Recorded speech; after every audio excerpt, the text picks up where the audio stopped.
Within 3 weeks of the fire ending, a citizens' inquiry was set up to investigate the causes of the Great Fire of London.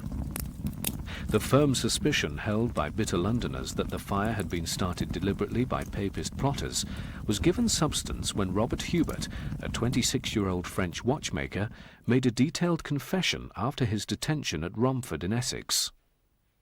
Hubert claimed to have fired Thomas Farriner's bakers deliberately by throwing a fireball through the window. Farriner, for his part, denied there ever being a window in the bakery, claiming the whole fire resulted from an accident. But Hubert insisted he had willfully started the blaze, despite the prospect of certain death as a result of his confession.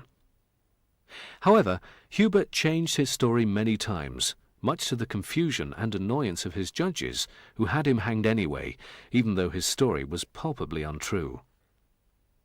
Notably, Thomas Farriner placed his signature swiftly on the warrant for Hubert's execution, thereby shifting the weight of responsibility for the fire away from himself and onto the Frenchman. It afterwards transpired that Hubert had not even been in the country when the Great Fire started. There was no insurance against fire whatsoever.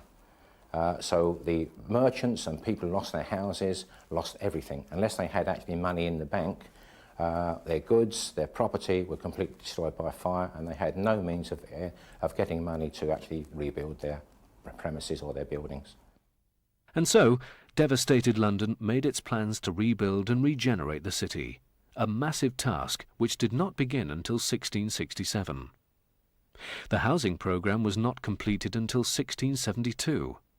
But important centres of commerce, places such as the Royal Exchange, were swiftly reconstructed and opened for business. If any good at all came from the tragedy of the fire, it was surely that it gave the architect Christopher Wren the opportunity to display his great genius.